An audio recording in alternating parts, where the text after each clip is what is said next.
nyanyi sorak-sorak bergembira. Keadaannya ini tangan bersiap. Sorak-sorak bergembira, bergembira semua. Sudah bebas negeri kita, Indonesia merdeka.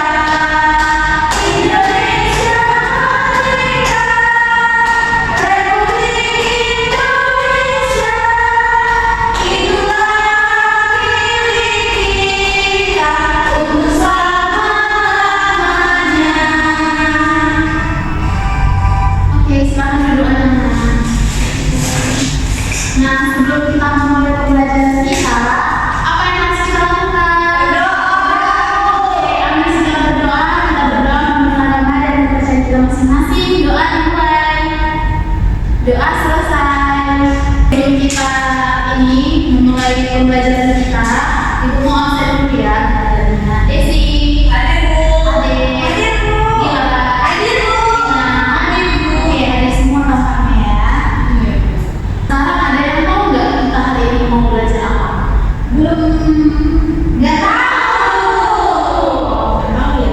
Pada hari ini kita akan belajar apa itu teks narasi. Anak-anak, kenapa kita harus mempelajari teks narasi? Yang pertama itu supaya kalian bisa menyebutkan tokoh utama dalam teks narasi dengan benar. Yang kedua, supaya kalian bisa menjelaskan masalah yang dihadapi tokoh dalam teks narasi dengan menggunakan kalimat yang sederhana, yang tidak bertele-tele. Kemudian kalian juga harus bisa memainkan cara tokoh menyelesaikan masalah dalam teks narasi secara beruntun atau berurutan. Nah, dan yang terakhir, kalian harus bisa menceritakan kembali isi teks narasi secara lisan maupun tulisan dengan bahasa kalian sendiri. Jadi bukan bahasa buku ya. Iya, Ibu. Ibu mau tanya sama kalian, pernah nggak kalian menolong orang? Pernah. Oke, kita langsung masuk ke teks narasi. Mau kalian menonton video berikut ini.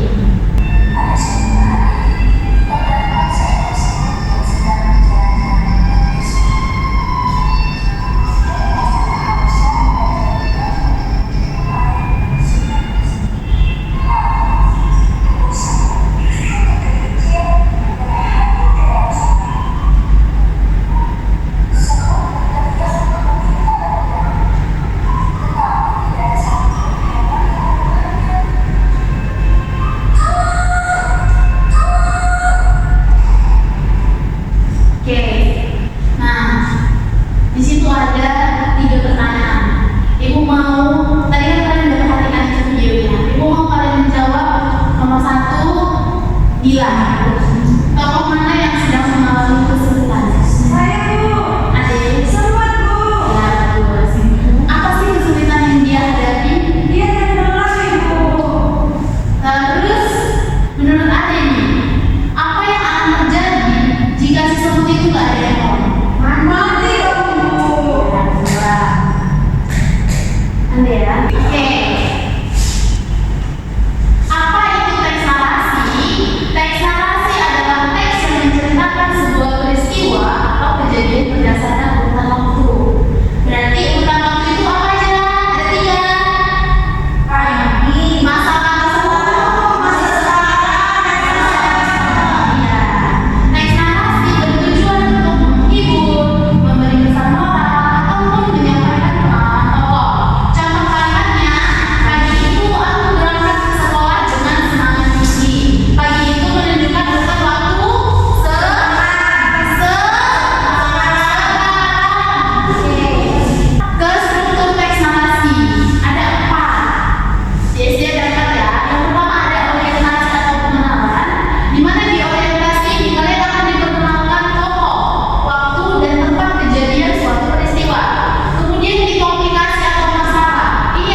Iya.